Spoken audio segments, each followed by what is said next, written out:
గులాబీ మొక్కలో ఎక్కువ బేజల్ షూట్స్ రావాలంటే ఏ ఫెర్టిలైజర్ ఇవ్వాలో తెలుసుకుందాం. వచ్చిన ప్రతి కొత్త కొమ్మ నుండి కూడా మొగ్గలు కూడా ఎక్కువ వస్తాయి. నేను ఇప్పుడు చెప్పే ఫెర్టిలైజర్లో మంచిగా ఫాస్ఫరస్, పొటాషియం, నైట్రోజన్ ఉంటాయి.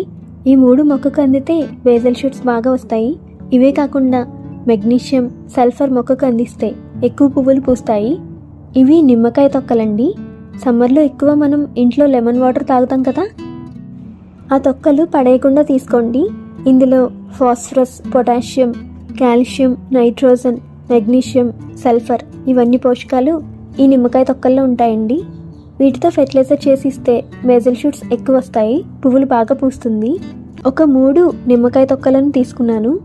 వీటిని చిన్న చిన్న ముక్కలుగా కట్ చేసి ఒక బౌల్లో వేసుకోండి.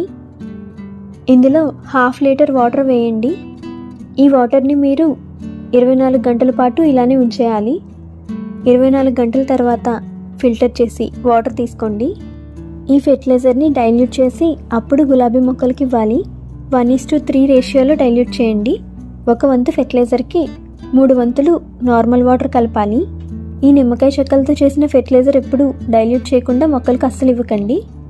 నిమ్మకాయల్లో ఉండే రసాన్ని మొత్తం పిండేసిన తర్వాతే ఆ నిమ్మకాయ చెక్కలతో ఫెర్టిలైజర్ చేసి ఇవ్వండి. రసం పిండకుండా మాత్రం ఎప్పుడు యూజ్ చేయకండి. ఈ పాయింట్ గుర్తుపెట్టుకోవాలి.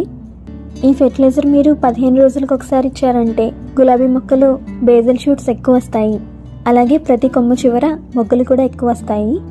నిమ్మ చెక్కల్లో సిట్రిక్ యాసిడ్ ఉంటుంది కదా, సాయిల్ని ఎస్టిక్ మీడియాలో ఉంచుతుంది. ఎస్టిక్ సాయిల్ అంటే గులాబీలకు బాగా ఇష్టం.